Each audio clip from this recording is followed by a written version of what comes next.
René Guénon, em sua carta para Renato Schneider em 12 de outubro de 1936, escreveu, abre aspas. Por outro lado, é verdade que Mussolini era maçom e, detalhe engraçado, a camisa negra com a qual ele entrou em Roma foi oferecida a ele pelas lojas de Bolonha. Fecha aspas. Guénon foi iniciado na loja maçônica Teba da Grande Loja da França em 1908. Nicola Bombatti, no seu artigo 20º aniversário da Revolução Russa e do Pacto Antibolchevique de Roma, Relevos e Contradições, na sua revista La Verità, inspirada no jornal Pravda de Vladimir Lenin, órgão do Partido Comunista da União Soviética, em 5 de novembro de 1937, escreveu, abre aspas, nós proclamamos de consciência limpa que a Rússia staliniana bolchevique tornou-se uma colônia do capitalismo maçônico hebraico internacional. Fecha aspas. Mas mesmo Bombatti achando que a União Soviética era dominada pelo tal capitalismo judaico-maçônico, ele irá convencer Benito Mussolini de que um acordo de paz com os soviéticos tinha que ser feito para continuar a guerra contra a plutocracia anglo-saxônica, ressuscitando o eixo Roma-Berlim-Moscou dos pensadores geopolíticos da década de 20. Essa proposta será aceita por Mussolini, que escreverá vários artigos na imprensa da República Social Italiana a esse respeito. Por isso, em 1944, Mussolini exortou Adolf Hitler a se concentrar em destruir a Grã-Bretanha em vez da União Soviética, já que Mussolini afirmou que foi a Grã-Bretanha que transformou o conflito em uma guerra mundial e que o seu império deveria ser destruído para que a Europa tivesse paz. Mussolini, na sua nota fala Molotov da agência Correspondência Republicana do Ministério da Cultura Popular da República Social Italiana em 5 de fevereiro de 1945, comentou sobre o discurso de Vyacheslav Molotov, ministro das Relações Exteriores da União Soviética, onde ele anunciou uma reforma federal na União Soviética, na qual as repúblicas soviéticas seriam independentes, tendo cada uma delas o seu próprio exército e sua representação diplomática. Porém, as promessas de Molotov nunca foram cumpridas, mas Mussolini aproveitou a oportunidade para elogiar o realismo de Joseph Stalin, o chamando de um digno aluno do mestre Clausewitz, e para constatar a clarividência da União Soviética com os desígnios conservadores das democracias anglo-saxônicas. Mussolini confidenciou para o jornalista Carlo Silvestre em 13 de fevereiro, abre aspas, se a Alemanha tivesse permitido que o conceito da nova ordem fosse esclarecido, a guerra entre a Alemanha e a Rússia teria sido tornada impossível. A Alemanha, Rússia e Itália estavam naturalmente destinadas a se entenderem por razões ideológicas, por afinidade de sistemas políticos, de mentalidade política.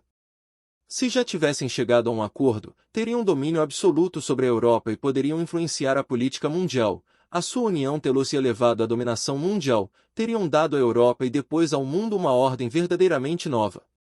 Tudo levou a Alemanha e Rússia a se darem bem. A Rússia era ou não um Estado totalitário como a Alemanha? Existe ou não na Rússia uma disciplina semelhante e mais severa que a alemã? Nenhum antagonismo religioso dividiu e divide estes dois países, porque se na Rússia eles têm a religião do leninismo, na Alemanha são anticristãos como na Rússia, e para os alemães a religião católica é superada juntamente com o pietismo, com a bondade e com a humanidade. Os alemães têm a religião do sangue, que deriva de um conceito racial. Tudo os levou a se entenderem. Apoiei esta tese em vão. Pelo que lhe digo, você pode entender que eu estava disposto a fazer uma nova revolução dentro da revolução. A socialização deveria ter ocorrido em 1939. Esperava um encontro a três, um encontro que provavelmente teria marcado o início de uma nova história do mundo. Fecha aspas. A primeira medida da Convenção do Grande Oriente da França em Paris de 21 a 26 de setembro de 1936 foi, abre aspas, socialização dos meios de produção e da distribuição em um regime econômico descentralizado com base na liberdade individual. Fecha aspas. Essas medidas propostas pela maçonaria na sua Convenção de Paris foram denunciadas pela revista La Documentation Catholique em 31 de outubro. No inverno de 1941, Mussolini falou de um programa de socialização onde os trabalhadores fariam parte do governo fascista, que ele realizaria depois de vencer a Segunda Guerra Mundial. Em maio de 1943, Mussolini se encontraria com Tullio Cianetti. Nesse encontro, Cianetti daria a conhecer a Mussolini suas preocupações com o corporativismo, visto que as posições capitalistas haviam se fortalecido e havia uma tendência ao monopólio. Mussolini e Cianetti discutiram sobre a implementação da socialização da economia nesse encontro. Após a Itália sofrer muitas derrotas, sobretudo depois da Operação Uschi, Mussolini caiu em desgraça, embora, nessa fase ele estivesse considerando realizar a socialização da economia. Mas Mussolini só conseguirá realizar a socialização da economia na República Social Italiana. Bombatti escreveu para Mussolini em 11 de outubro de 1943, abre aspas. Dulce, hoje mais do que ontem estou totalmente com você. A traição suja-rei Badoglio que infelizmente arrastou a Itália para a ruína e a desonra, no entanto, libertou-vos de todos os componentes pluto-monárquicos de 22. Hoje a estrada está livre e na minha opinião podemos viajar para a meta socialista. Antes de mais nada, a vitória militar. Mas para assegurar a vitória vós deveis assegurar o apoio das massas proletárias. Como?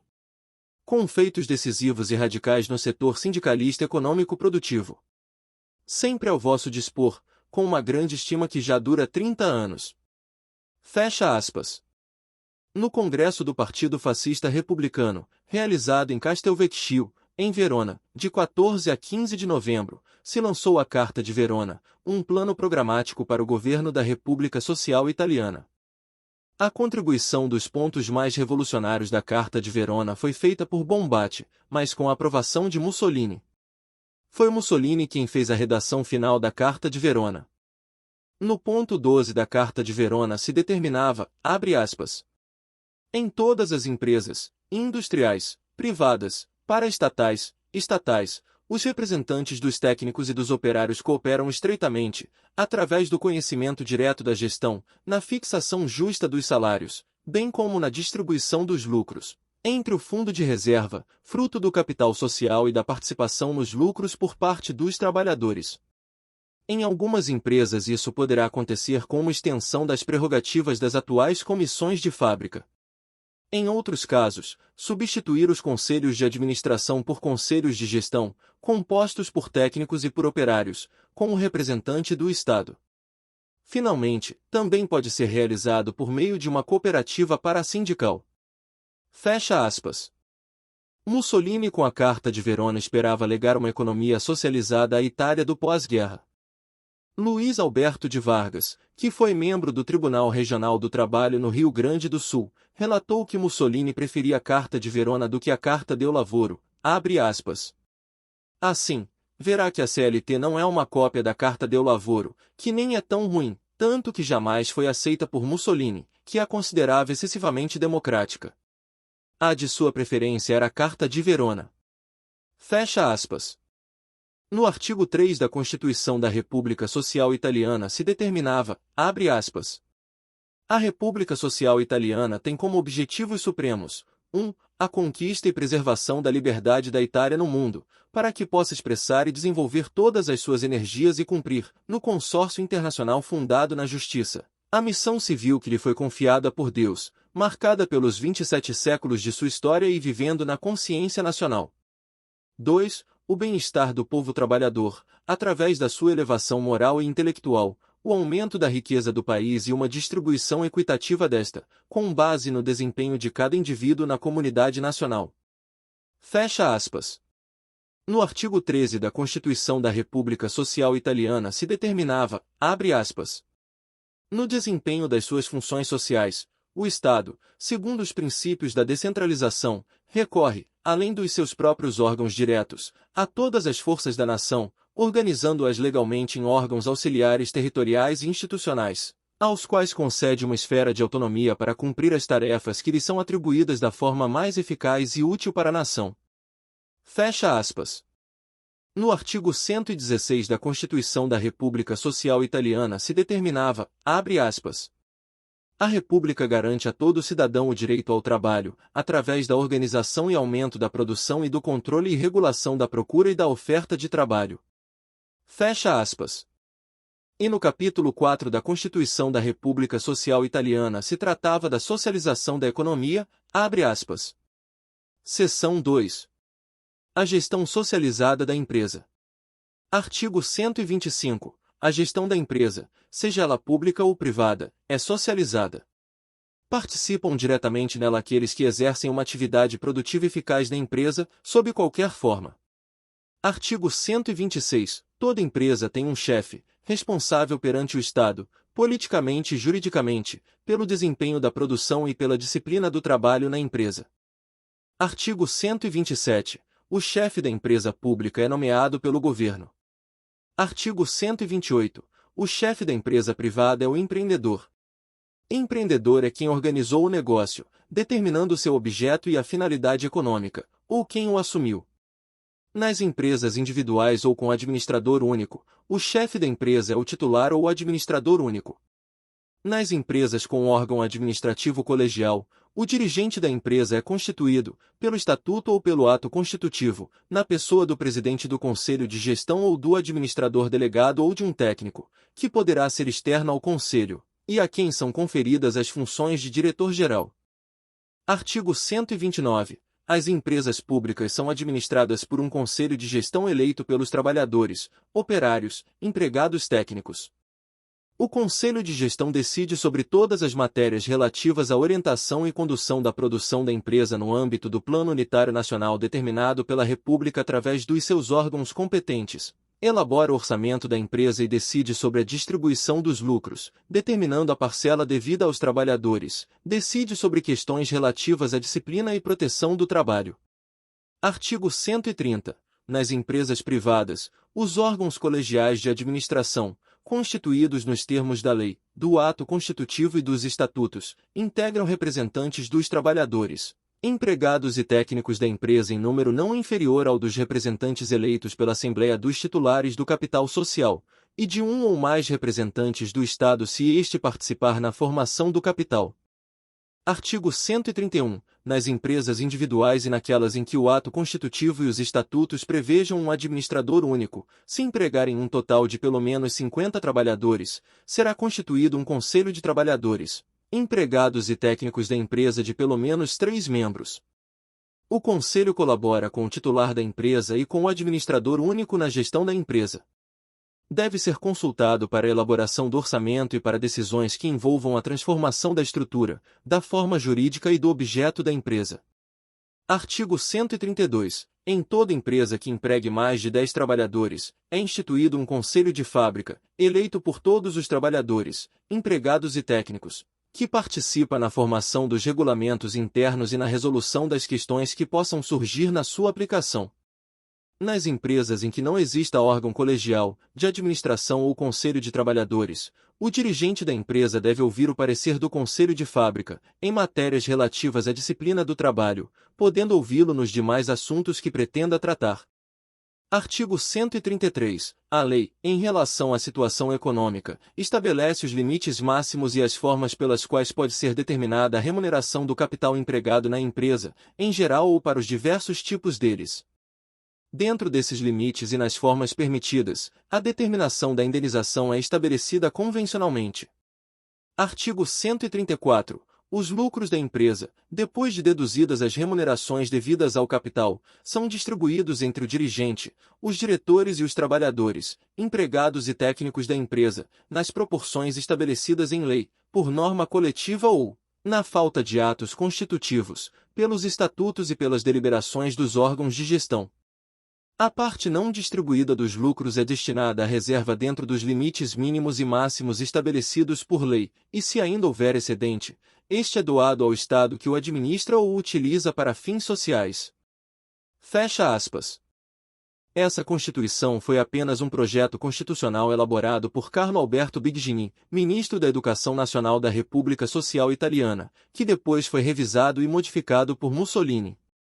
Biggini apresentou esse seu projeto constitucional ao Conselho de Ministros da República Social Italiana em 16 de dezembro de 1943, mas o Conselho de Ministros em 18 de dezembro decidiu adiar a convocação de uma Assembleia Constituinte para depois do fim da Segunda Guerra Mundial. Por isso, esse projeto constitucional nunca entrou em vigor na República Social Italiana.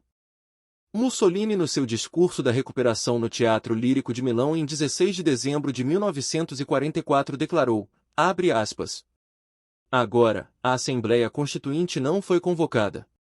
Este postulado não foi concretizado até agora e pode-se dizer que só o será concretizado quando a guerra terminar. Digo-vos com a maior franqueza que achei supérfluo convocar uma Assembleia Constituinte quando o território da República, dado o desenvolvimento das operações militares, não podia de forma alguma ser considerado definitivo. Pareceu-me prematuro criar um verdadeiro Estado de Direito na plenitude de todas as suas instituições, quando não havia forças armadas para apoiá-lo. Um Estado que não tem forças armadas é tudo, menos um Estado. Fecha aspas.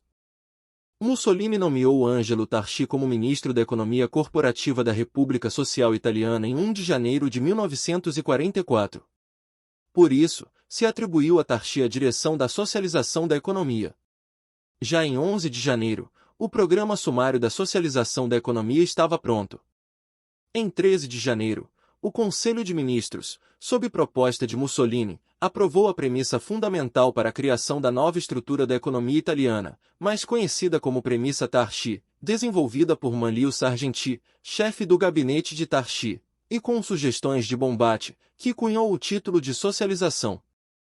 A premissa Tarchi foi o embrião do Decreto Legislativo nº 375 de 12 de fevereiro, mais conhecido como Decreto-Lei de Socialização, que foi assinado e modificado por Mussolini.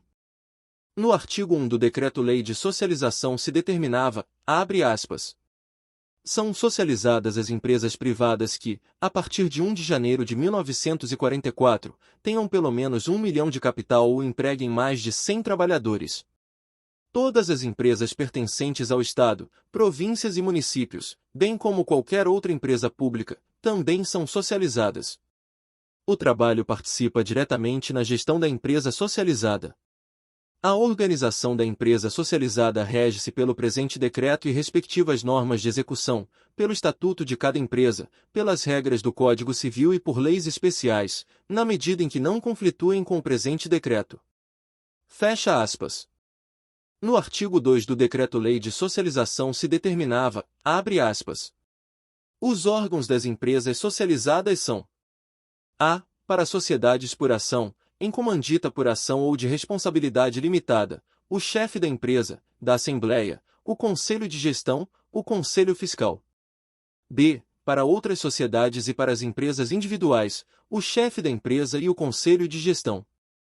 c. Para as empresas estatais e para as empresas públicas que não tenham a forma de sociedade, o chefe da empresa, o Conselho de Gestão, o Conselho Fiscal.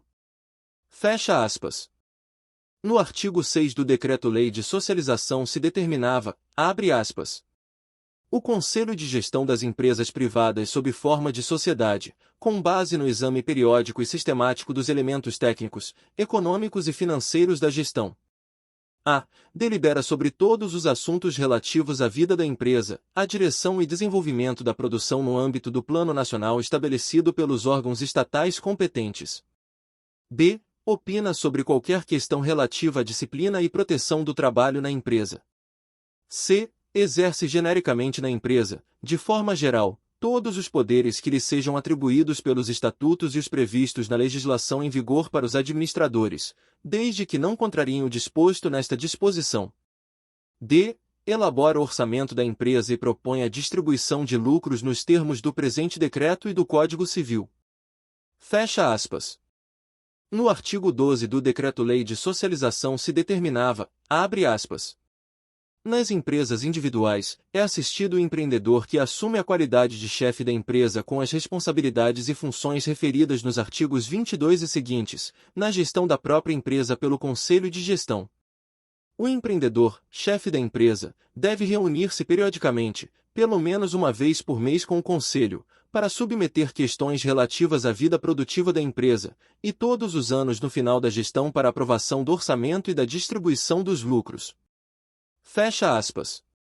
No artigo 17 do Decreto-Lei de Socialização se determinava, abre aspas, nas empresas estatais, o orçamento e o projeto de distribuição de lucros são propostos pelo Conselho de Gestão e aprovados pelo Instituto de Gestão e Financiamento. Os aumentos de capital, reduções, fusões, concentrações, bem como a dissolução e liquidação de empresas públicas são propostos pelo Instituto de Gestão e Financiamento. ouvido pelo Conselho de Gestão das Empresas em causa e aprovados pelo Ministro da Economia Corporativa de acordo com o Ministro das Finanças e com os demais ministros interessados. Fecha aspas. No artigo 22 do Decreto-Lei de Socialização se determinava, abre aspas, o chefe da empresa é pessoalmente responsável perante o Estado pelo andamento da produção da empresa, podendo ser destituído e substituído nos termos dos artigos seguintes, bem como nos casos previstos nas leis vigentes, quando sua atividade não atender às necessidades dos planos gerais de produção e das diretrizes da política social do Estado. Fecha aspas. No artigo 29 do Decreto-Lei de Socialização se determinava, abre aspas, se o Conselho de Gestão da empresa provar que não tem suficiente sentido de responsabilidade na execução das tarefas que lhe são confiadas para a adaptação das atividades da empresa às necessidades dos planos de produção e política social da República, o Ministro da Economia Corporativa, de acordo com o Ministro das Finanças, pode ordenar, dadas as devidas investigações, a dissolução do Conselho e a nomeação de um comissário para a gestão temporária da empresa. A intervenção do Ministro da Economia Corporativa pode ocorrer de ofício ou a pedido do Instituto de Gestão e Financiamento, se estiver interessado, ou pelo titular da empresa ou da Assembleia, ou dos revisores oficiais de contas. Fecha aspas. No artigo 31 do Decreto-Lei de Socialização se determinava, abre aspas, determinação das empresas a serem transferidas para a propriedade do Estado. A propriedade de empresas que afetem setores essenciais para a independência política e econômica do país, bem como das empresas fornecedoras de matérias-primas, energia ou serviços necessários ao bom funcionamento da vida social, pode ser assumida pelo Estado através do Instituto de Gestão e Financiamento de acordo com as regras deste decreto. Quando a empresa inclui empresas com diferentes atividades produtivas, o Estado pode assumir a propriedade de apenas parte da própria empresa. O Estado também pode participar no capital de empresas privadas. Fecha aspas.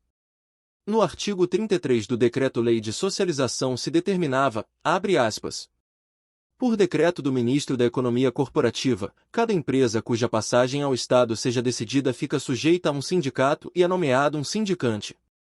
Compete ao auditor realizar, ouvidos os órgãos normais de administração da empresa e o Instituto de Gestão e Financiamento, as operações necessárias à determinação do valor real das ações do capital para sua conversão em título do Instituto de Gestão e Financiamento. Fecha aspas.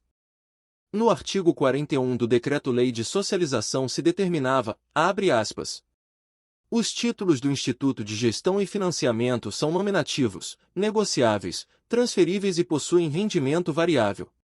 São emitidos em séries distintas correspondentes aos setores de produção. Para cada série os rendimentos serão determinados anualmente pela Comissão de Ministros de Defesa da Poupança e do Exercício do Crédito, sob proposta do Instituto de Gestão e Financiamento, tendo em conta o desempenho dos setores produtivos relevantes e do setor produtivo em geral. Fecha aspas.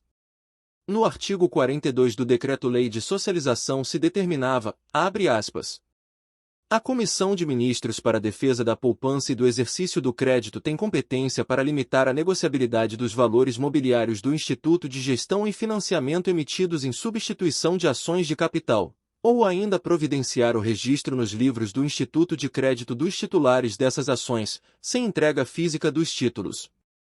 Fecha aspas.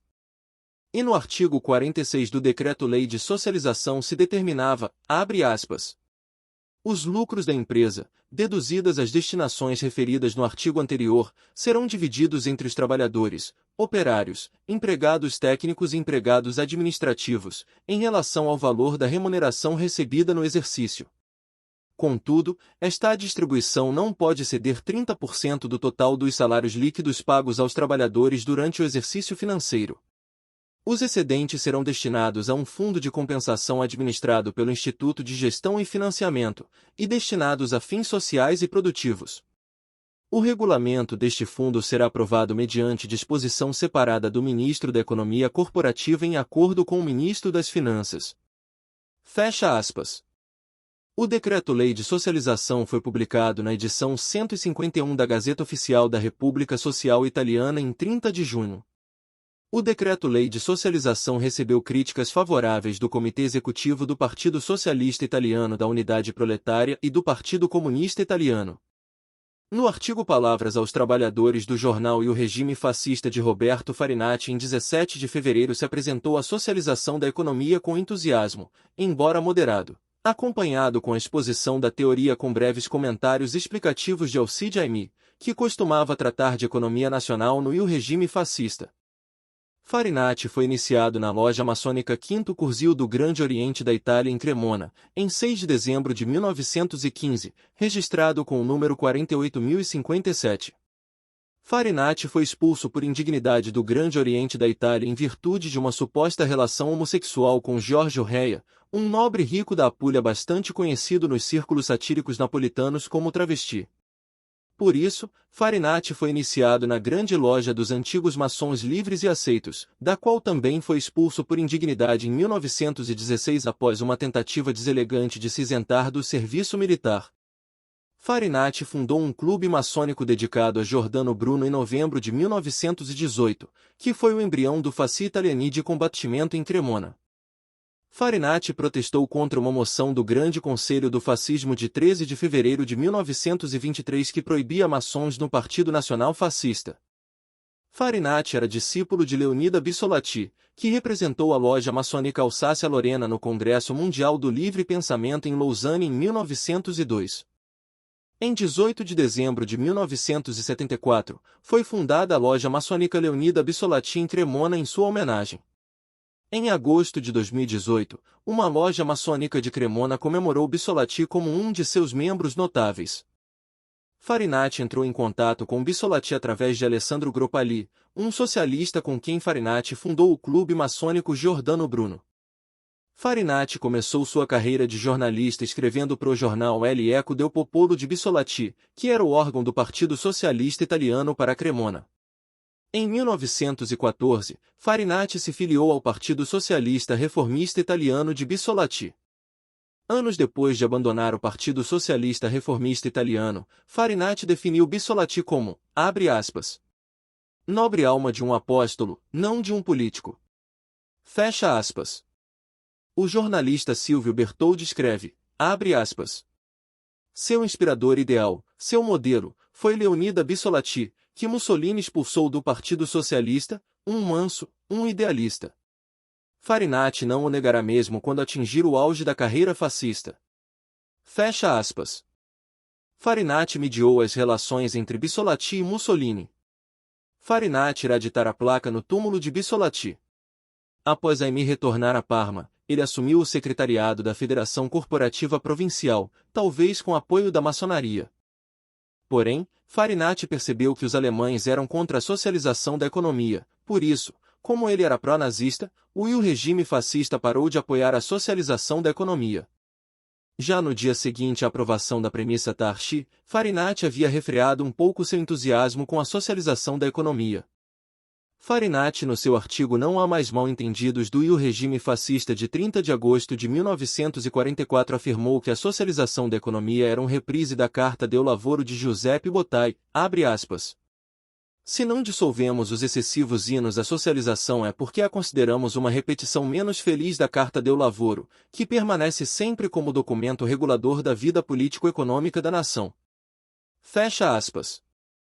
Após a Primeira Guerra Mundial terminar, Bottai foi iniciado na grande loja dos antigos maçons livres e aceitos, embora a tenha abandonado em 1923. Hans Leyers, emissário de Albert Speer, ministro do Armamento e da Produção de Guerra do Terceiro Reich, definiu a socialização da economia como uma palhaçada demagógica. Leyers chegou a escrever para Berlim para pedir que Hitler intervisse contra a socialização da economia, mas sem sucesso. Por isso, Leyers acabou agindo sozinho contra a socialização da economia, contrariando as ordens de Berlim. Mussolini na correspondência republicana de 24 de fevereiro de 1944 escreveu, abre aspas, o segundo dos 8 pontos que precedem o texto do decreto sobre a socialização das empresas, aprovado pelo Conselho de Ministros em 12 de fevereiro, diz que um dos critérios fundamentais que inspiraram o próprio decreto é a reivindicação da concepção de Mussolini de uma alta justiça social, de uma distribuição mais equitativa da riqueza, da participação do trabalho na vida do Estado. Já em 20 de março de 1919, 3 dias antes da fundação do Fasci, Mussolini falava assim aos trabalhadores de Dalmine: "Vocês não são os pobres, os humildes, os marginalizados de acordo com a velha retórica do socialismo literário. Vocês são os produtores e é nesta qualidade que reivindicam o direito de lidar de igual para igual com os industriais. Vocês alcançarão as funções essenciais na vida moderna. O devir do proletariado é um problema de capacidade e de vontade. É o trabalho que nas trincheiras consagrou o seu direito de não ser mais fadiga, desespero, porque deve se tornar orgulho, criação, conquista de homens livres na pátria livre e grande dentro e fora das fronteiras." O primeiro grande comício fascista ocorreu em 9 de outubro de 1919. Eis o que continha o relatório Fabri sobre o programa fascista, lido naquela ocasião. A. Promulgação imediata de uma lei que estabeleça para todos os trabalhadores a jornada legal de 8 horas com base no trabalho real. B. Melhoria do salário. C. Participação dos representantes dos trabalhadores no funcionamento técnico da indústria. D. Confiar a gestão da indústria e dos serviços públicos às próprias organizações proletárias.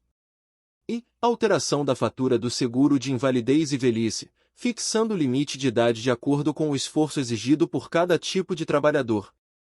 F. Obrigação do proprietário de cultivar a terra. As terras não cultivadas terão de ser entregues a cooperativas de agricultores. G. Reforma da burocracia inspirada num sentido de responsabilidade individual. O Ministério das Corporações foi inaugurado em 31 de julho de 1926. E Mussolini disse com uma precisão muito clara: até ontem, os trabalhadores eram ignorados e negligenciados pelo Estado do antigo regime. Os trabalhadores acamparam fora do Estado e contra o Estado. Hoje todos os elementos da produção, do capital, da tecnologia, do trabalho, entram no Estado e aí encontram as entidades coletivas de entendimento e colaboração. No Congresso dos Sindicatos Fascistas em Roma, realizado em 7 de maio de 1928, o Duce fez a seguinte declaração programática: "Ainda é necessário melhorar qualitativamente as nossas massas, isto é, fazer circular a própria força vital da nossa doutrina no organismo sindical italiano. Quando estas condições forem alcançadas, passaremos corajosamente, mas metodicamente para a terceira e última fase, a fase corporativa do Estado italiano.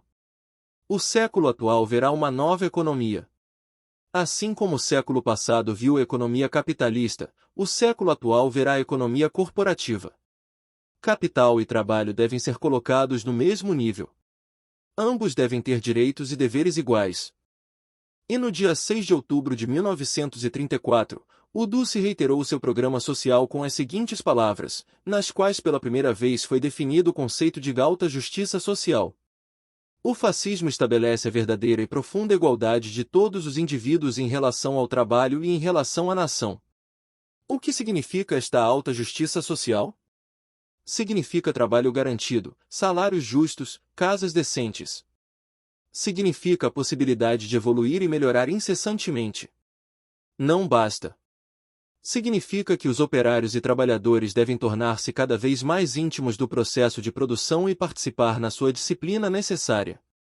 Um desenvolvimento lógico do conceito de justiça social é a seguinte declaração feita por Mussolini em 13 de março de 1936. No sistema fascista, as distâncias entre as diferentes categorias de produtores deverão e serão encurtadas. Finalmente, em 23 de março de 1936, Mussolini fez um discurso às corporações falando sobre as indústrias chaves que afetavam diretamente e indiretamente a defesa e a vida da nação. Naquela ocasião, ele se fez estas perguntas: a intervenção do Estado nestas grandes unidades industriais será direta ou indireta? Assumirá a forma de gestão ou controle? E ele respondeu: em alguns ramos pode ser gestão direta, noutros indireta, noutros controle eficiente. É perfeitamente lógico que mesmo no Estado fascista estes grupos de indústrias deixem de ter, mesmo de jure, a fisionomia de empresas privadas. Esta transformação constitucional de um vasto setor importante da nossa economia será realizado sem pressa, com calma, com decisão. Nesta economia, os trabalhadores tornam-se colaboradores da empresa com deveres iguais, na mesma qualidade que fornecedores de capital ou gestores técnicos. Consequentemente, é absolutamente inútil que os italianos de memória curta adotem a atitude de quem caiu das nuvens e é variado pela mais autêntica das surpresas no que diz respeito à disposição fundamental da socialização. O fascismo não renega as suas origens com 20 anos, mas remite-se à sua mais genuína essência, eliminando os obstáculos externos à realização dos seus mais altos objetivos sociais. É de fato um novo marco que é deixado para trás, mas um que nós não renegamos, de um caminho no qual nós temos tenazmente caminhado. Fecha aspas. Tarchi declarou sobre a socialização da economia, abre aspas. A socialização não é uma improvisação repentina destinada a restaurar ao fascismo a virgindade revolucionária perdida em 20 anos de compromissos, mas mais um passo em frente para criar um Estado social. Fecha aspas.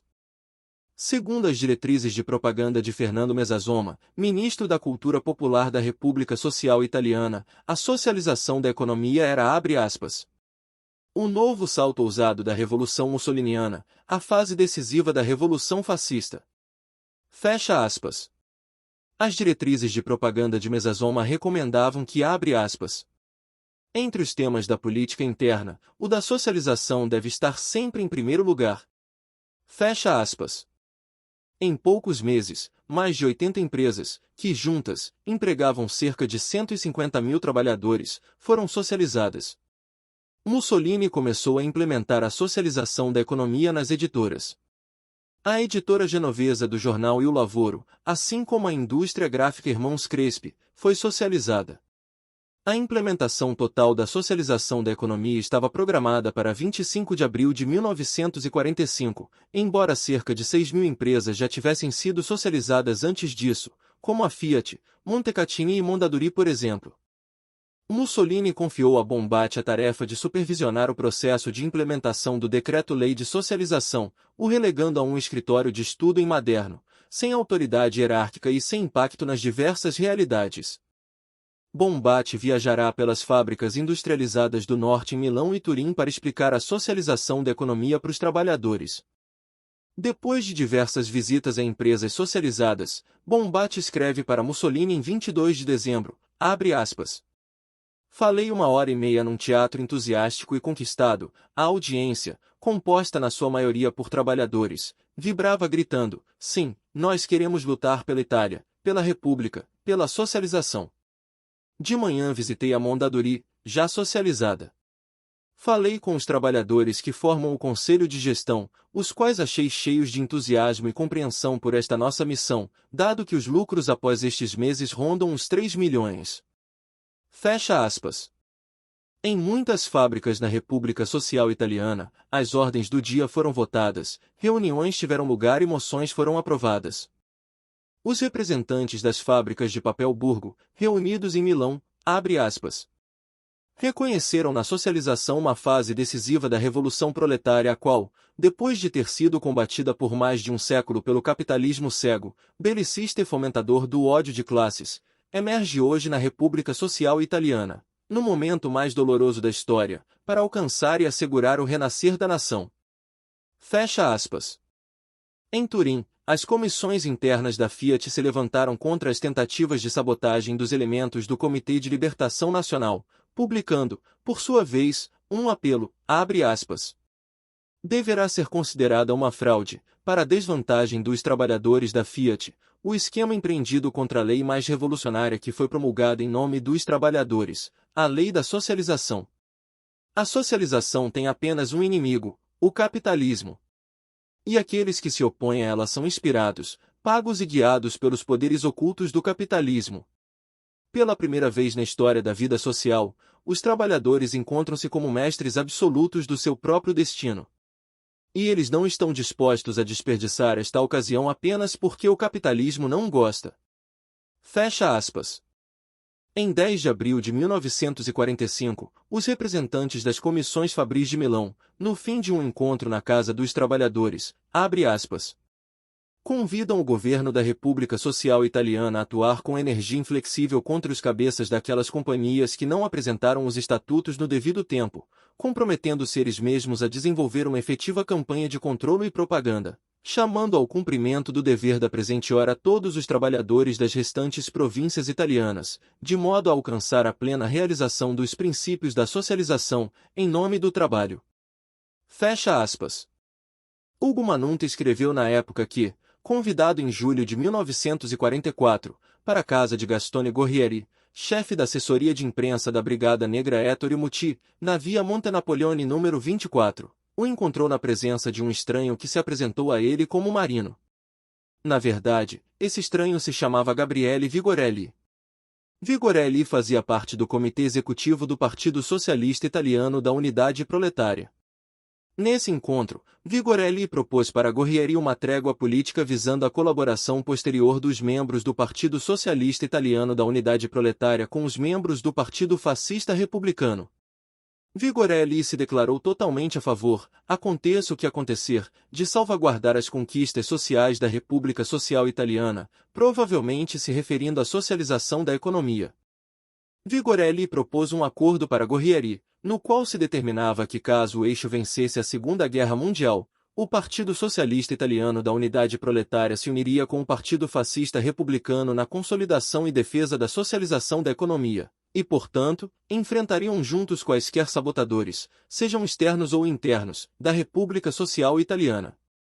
Agora, se os aliados ocidentais tivessem conseguido forçar a última linha de defesa, identificada na época no Vale do Pó, as brigadas Matteotti, com apoio dos Camisas Negras, teriam proclamado a República Socialista do Norte da Itália no Triângulo Industrial Milão, Turim, Gênova, antes da retirada dos alemães, e caso a República Socialista do Norte da Itália não tivesse sido aceita pelos aliados ocidentais e nem pelo Comitê de Libertação Nacional, chegou-se a sugerir que fosse enviado um apelo à União Soviética para intervir de alguma forma em defesa da República Socialista do Norte da Itália. Os dirigentes da formação Bandeira Vermelha do Lázio recusaram-se a se submeter ou reconhecer a autoridade do Comitê de Libertação Nacional pelo simples fato de que nem todos os partidos que formavam o Comitê de Libertação Nacional eram republicanos. Na economia, a Bandeira Vermelha defendia uma socialização dos grandes meios de produção e da troca, por isso, também se opôs ao Comitê de Libertação Nacional com um de seus comitês de saúde pública. Mussolini discursou para os oficiais da Brigada Negra Aldo Rezego em Gargnano em 14 de outubro, abre aspas. Alguns ainda nos perguntam, o que querem vocês? Nós respondemos com 3 palavras que sumarizam o nosso inteiro programa, aqui estão elas, Itália, República, Socialização. A terceira palavra do programa, socialização, não é nada mais do que a consequência das 2 primeiras, Itália e República. Socialização não é nada mais do que a implantação de um socialismo italiano, humano, nosso e possível, e eu digo nosso, já que ele constitui a única fundação da economia, afastando as alavancagens mecânicas, não existentes na natureza e impossíveis na história. Todos aqueles cuja alma está limpa de preconceitos e sectarismos sediciosos podem reconhecer-se no trinome Itália, República, Socialização. Nesta fase da guerra declaramos que temos que eliminar todos os cúmplices do inimigo no meio de nós e chamar a nossas fileiras todos os italianos que aceitem o trinômio do nosso programa. Fecha aspas. Mussolini no seu discurso da recuperação no Teatro Lírico de Milão em 16 de dezembro também defendeu a socialização da economia, abre aspas. Foi necessário lançar as bases com leis sindicais e órgãos corporativos para dar mais um passo na socialização.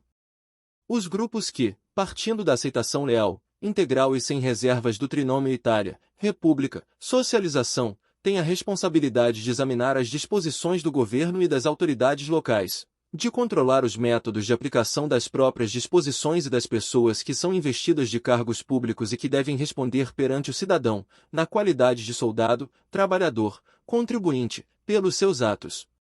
Especificados na premissa da nova estrutura econômica da nação, encontraram a sua aplicação prática na lei da socialização. O interesse suscitado no mundo foi verdadeiramente grande e hoje, em todo lado, mesmo na Itália dominada e torturada pelos anglo-americanos, cada programa político contém o postulado da socialização. Depois dos últimos acontecimentos, estamos dispostos a dar à ação um novo impulso e expandi-la quer no campo político, quer no campo social. Na verdade, mais do que uma nova posição, devíamos dizer mais precisamente, um regresso às posições originais. Mas, agora, a semente já foi semeada. Apesar do que possa ocorrer, esta semente está destinada a germinar. A socialização fascista é a solução lógica e racional que evita a burocratização da economia através de um Estado totalitário por um lado, ultrapassando o individualismo da economia liberal pelo outro. Deve ser considerada hoje como uma solução que vai ao encontro das exigências dos traços sociais das comunidades nacionais. Através da socialização, os melhores elementos extraídos das categorias do trabalho irão provar o seu valor. Estou determinado a continuar nesta direção. Confiei 2 setores às categorias do trabalho, o das administrações locais e o setor alimentar. Estes setores, muito importantes, especialmente nas atuais circunstâncias, estão agora completamente nas mãos dos trabalhadores. Devem demonstrar, e espero que demonstrem, a sua preparação específica e a sua consciência cívica. Fecha aspas. Em 19 de janeiro de 1945, Mussolini nomeou Giuseppe Spinelli, que trabalhou como tipógrafo de linotipia na tipografia da gráfica Cremona no Ova de Farinati, como ministro do Trabalho da República Social Italiana, para que fosse um trabalhador que fizesse a socialização da economia. O Ministério do Trabalho da República Social Italiana absorveu os poderes do Ministério da Economia Corporativa, uma vez que Mussolini não tolerava a demora de Tarchi, que abre aspas, aplicava a socialização com conta-gotas. Fecha aspas, conforme denunciou Manunta. Por isso, Spinelli criou a Diretoria-Geral da Socialização. Mussolini nomeou Manunta como diretor-geral da socialização. Manunta escreveu sobre a socialização da economia, abre aspas. Iludido é aquele que levanta a hipótese, por erro ou por sugestão feita por outros sobre ele, de um estado de coisas que não existe, e que, portanto, age fora da realidade, o que contrasta com as atitudes claramente realistas assumidas, em vez disso, pelos homens que no fascismo republicano assumiram uma posição decisivamente de esquerda. Pensavam que, independentemente do resultado das armas, havia atividades dignas de serem desenvolvidas mesmo naquelas circunstâncias dramáticas, e talvez mais facilmente levadas às suas conclusões extremas do que em tempos normais. Foi uma ilusão não ser enganado pela contingência e continuar a acreditar que valia a pena permanecer na brecha em relação aos salários, ao preço por peça, à socialização? O fato da proteção laboral nunca ter falhado durante a guerra permitiu mitigar o desconforto das categorias trabalhadoras num período particularmente difícil, mas houve, e ainda há de acreditar no autor quando afirma que permanecem vestígios concretos e verificáveis das ações dos seus colegas sindicalistas durante os meses de raiva após a guerra. E, acrescentamos, não só isso imediatamente após o desencadeamento da fúria fratricida. Ousamos observar, sem medo de contradição, que frutos nada irrelevantes do remoto compromisso não só técnico, mas também revolucionário daqueles defensores do trabalho ainda vivem, embora não reconhecidos, no atual sistema sindical. Mencionamos a fúria sagrada que encheu os líderes do novo Ministério do Trabalho nos últimos 4 meses da República Social Italiana.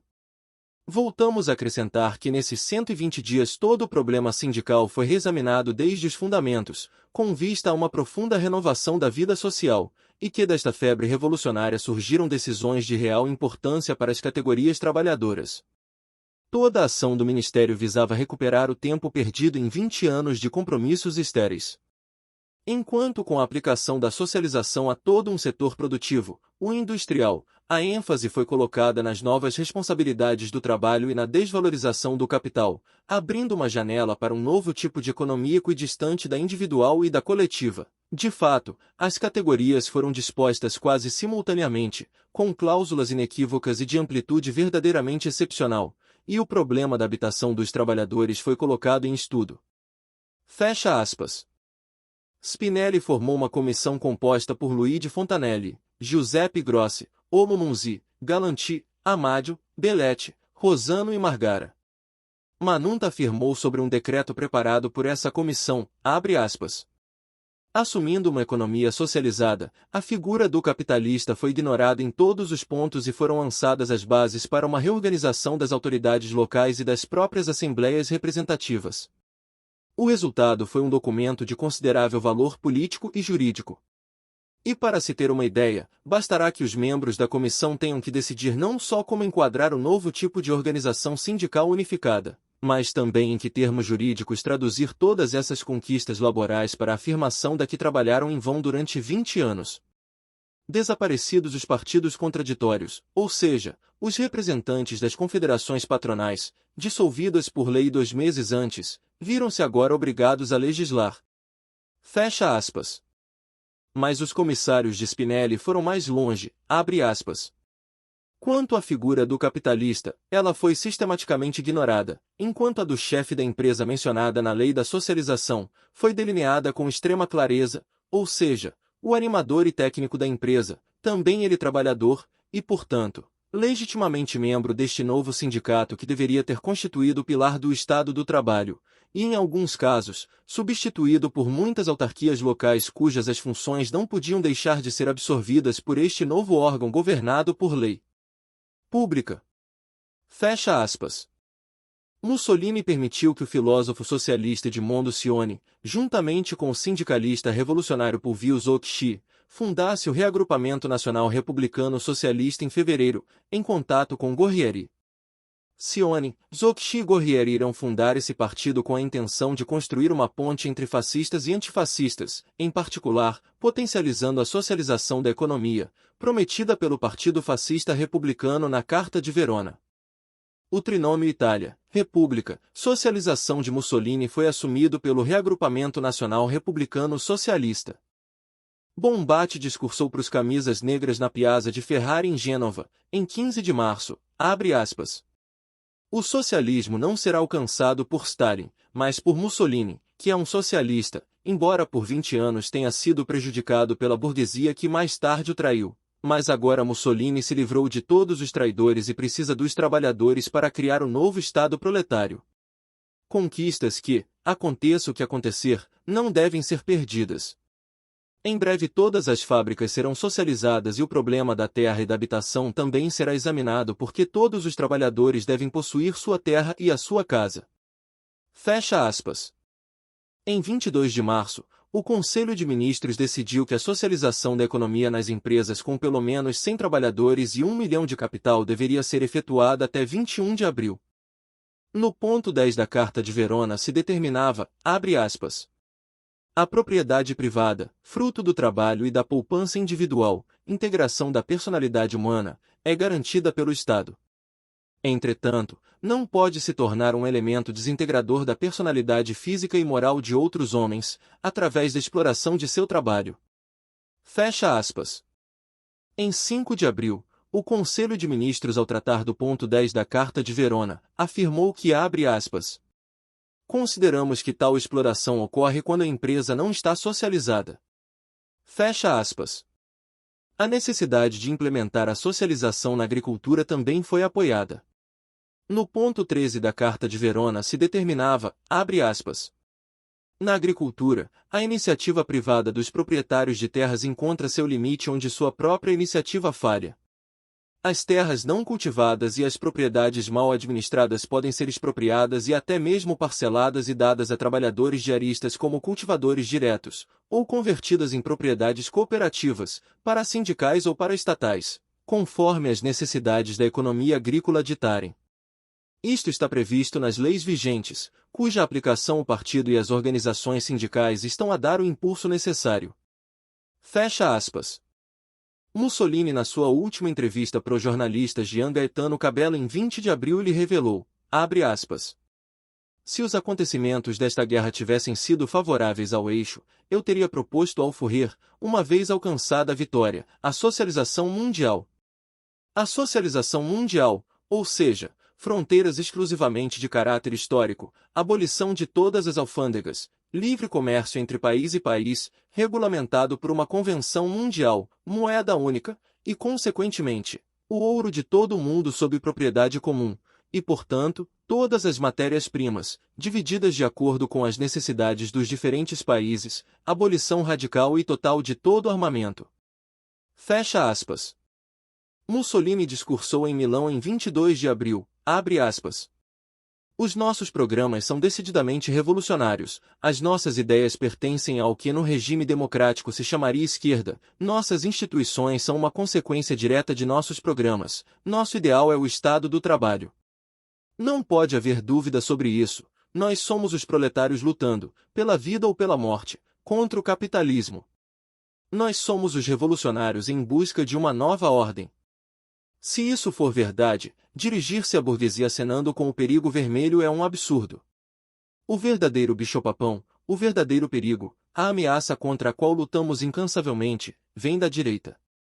Não nos interessa, portanto, ter a burguesia capitalista como aliada contra a ameaça do perigo vermelho, mesmo na melhor das hipóteses, seria apenas uma aliada traiçoeira, que tentaria nos fazer servir aos seus propósitos, como fez mais de uma vez com algum sucesso. Desperdiçar palavras com isso é perfeitamente supérfluo. Na verdade, é prejudicial, pois faz com que autênticos revolucionários de qualquer cor nos confundam com os homens da reação cuja linguagem às vezes usamos. Fecha aspas. Esse discurso de Mussolini foi publicado pelo jornalista Enzo Pesato no seu jornal La Repubblica Fascista no mesmo dia em que foi proferido. Mussolini, aconselhado por Bombatti e Silvestre, propôs entregar a República Social Italiana aos socialistas do Comitê de Libertação Nacional ao invés dos líderes de direita do sul da Itália.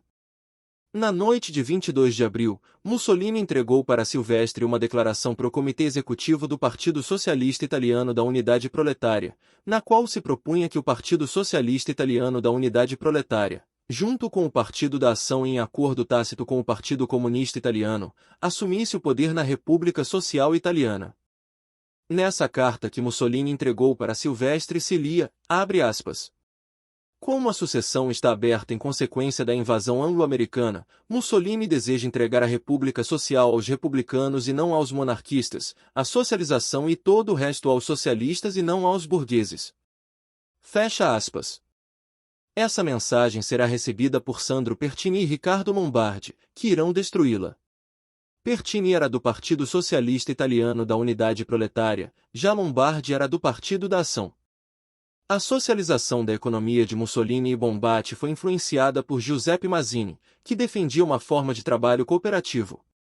Mazzini defendia que os trabalhadores teriam que olhar para além da luta por salários, para assim promoverem espaços gradualmente crescentes de economia social com elementos de plena responsabilidade e propriedade da empresa. De acordo com o Grande Oriente da Itália, Mazzini pertencia à sua obediência maçônica. Giordano Gambieri, grão-mestre do Grande Oriente da Itália, escreveu no seu livro Mil Faces dos Maçons sobre Mazzini, abre aspas. Iniciado em 1834 em Gênova, segundo Giovanni Vasari e Ferdinando Borsari, Luz e Harmonia, 1 de junho de 1886, apostilas 3 e 4, página 23, coluna 3. Recebido do irmão Passano o 32º grau do rito escocês antigo e aceito, necessário para corresponder ao nível da alta venda na Carbonária, nas prisões de Savona.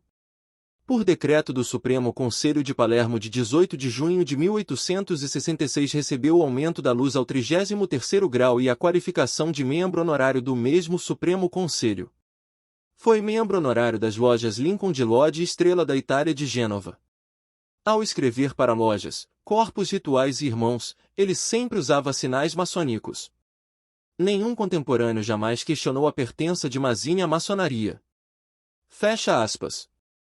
Mussolini e Bombatti com a socialização da economia alcançaram a socialização dos meios de produção proposta pelos irmãos Tracer, que lideravam a ala nacional bolchevique do Partido Nacional Socialista dos Trabalhadores Alemães. Por aí vemos como a socialização da economia de Mussolini e Bombatti era a realização da socialização dos meios de produção proposta pelos maçons na primeira medida da Convenção de Paris. Já a socialização mundial de Mussolini era a realização da socialização da distribuição, também proposta pelos maçons nessa medida da Convenção. De acordo com Yves Marsaldon, que era amigo de Angelo Roncalli, mais conhecido como João 23, ele recebeu o 33º grau da maçonaria quando era núncio apostólico de Paris. O historiador Orlando Fedeli relata que Roncalli aconselhou Marsaldon a permanecer na maçonaria. Ele, como núncio apostólico de Paris, escolheu Marsaldon como chefe da divisão francesa dos Cavaleiros de Malta. A jornalista Mary Ball Martinez conta que os guardas republicanos franceses observavam dos seus postos Roncalli vestido de civil, saindo de sua residência para atender às reuniões noturnas de quinta-feira do Grande Oriente da França.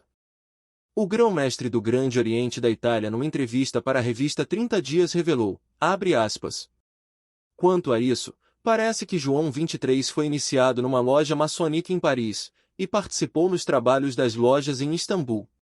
Fecha aspas. Roncalli apoiou a Constituição Pastoral Gaudium et Spes do Conciliábulo Vaticano II convocado por ele, que defendia a socialização da economia de Mussolini e Bombate, abre aspas. Nas empresas econômicas, são pessoas as que se associam, isto é, homens livres e autônomos, criados à imagem de Deus.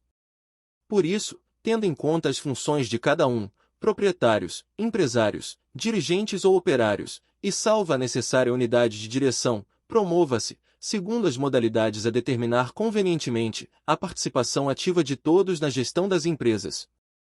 E dado que frequentemente não é ao nível da empresa, mas num mais alto de instituições superiores que se tomam as decisões econômicas e sociais de que depende o futuro dos trabalhadores e de seus filhos, eles devem participar também no estabelecimento dessas decisões, por si ou por delegados livremente eleitos.